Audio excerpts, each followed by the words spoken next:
Hello बच्चों, let's see the question. So the question says match in the terms in given in column 1 with the items given in column 2. Column 1 में क्या है हमारे पास quantities, column 2 में हमारे पास क्या है factors on which dependency exist. तो देखिए कॉलम 1 में जो क्वांटिटीज गिवन है उसके साथ हमको कॉलम 2 में जो फैक्टर है उसको मैच करना पड़ेगा. कॉलम 1 में क्वांटिटी क्या क्या है? ए में आपका है मोलर कंडक्टिविटी, बी में आपका है EMF of a cell in operation, C में आपका है इलेक्ट्रोड पोटेंशियल एंड डी में आपका स्टैंडर्ड रिडक्शन पोटेंशियल. ये सब इलेक्ट्रोकेमिकल टर्म्स है. एंड जो फैक्टर कॉलम 2 में आपको गिवन है वो पी में है टेम्परेचर, क्यू में आपका है concentration of species involve, R में आपका है nature of substance involve, S में आपका है नंबर ऑफ इलेक्ट्रॉन्स लॉस्ट और gained in the reaction and T में आपका है डाइल्यूशन. सो ये क्वांटिटीज के साथ हमको फैक्टर्स को मैच करना होगा और मैच करके जो हमको फाइनल रिजल्ट मिलेगा उसको गिवन एबीसीडी ऑप्शन में से चूज करना है. तो चलिए सबसे पहले देखते हैं इस क्वेश्चन का की कॉन्सेप्ट क्या है. सो इस क्वेश्चन का की कॉन्सेप्ट हम डालेंगे factors affecting electrochemical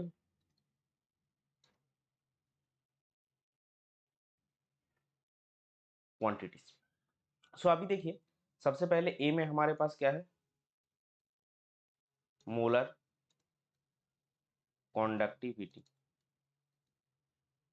which is lambda m and that is given as 1000 into kappa by molarity of the solution. So since ये जो मोलर कंडक्टिविटी है ये मोलारिटी के ऊपर डिपेंड करता है, तो अगर ये मोलारिटी के ऊपर डिपेंड करेगा तो हम डायरेक्टली लिख सकते हैं lambda m depends on temperature,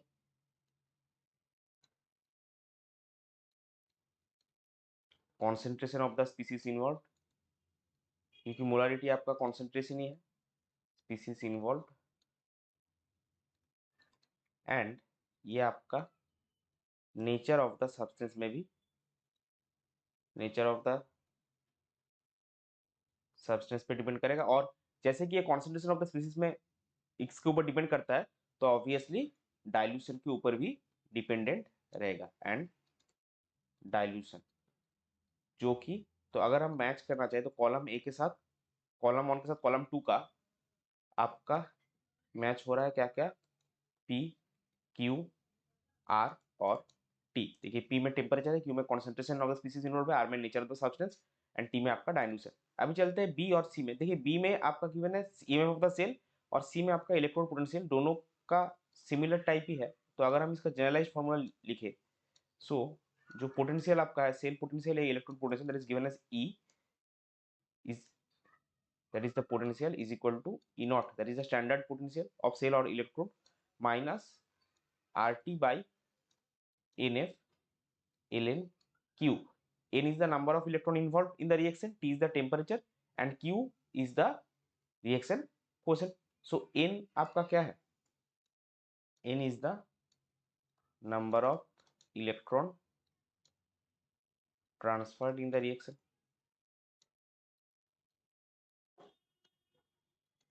जो कि कॉलम 2 के Q में है.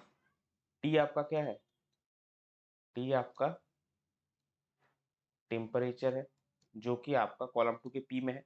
और ये वाला जो टर्म है क्यू ये क्या करेगा? क्यू डिपेंड्स ऑन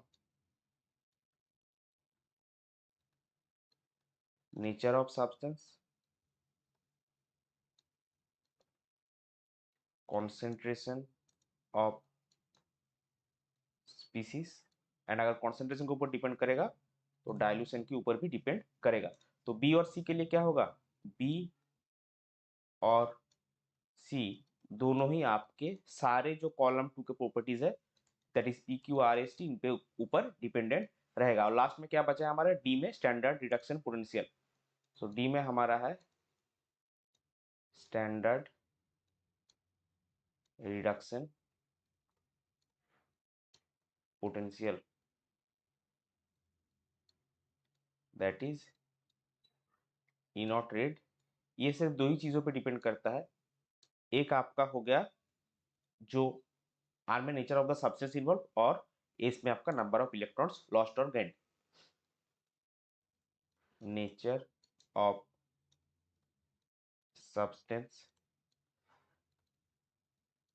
इन्वॉल्व क्योंकि जिसका आपका जो ज़्यादा इजीली रिड्यूस हो सकता है उसका रिडक्शन स्टैंडर्ड रिडक्शन प्रोसीजर क्या होता है, ज़्यादा होता है, और जिसका जो नहीं हो सकता उसका कम होता है।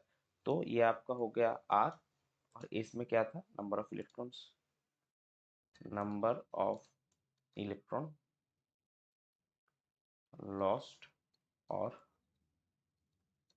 Gained, that is S। तो D के साथ आपका मैच किया R और S। तो अगर हम इसको समराइज करेंगे तो A के साथ आपका क्या आया, P Q R T, B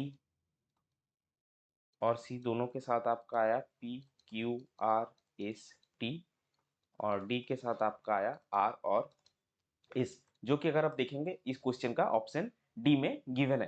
तो इस पर्टिकुलर क्वेश्चन के लिए आपका करेक्ट फाइनल आंसर हो जाएगा option D. I hope you understood it well, best of luck, thank you.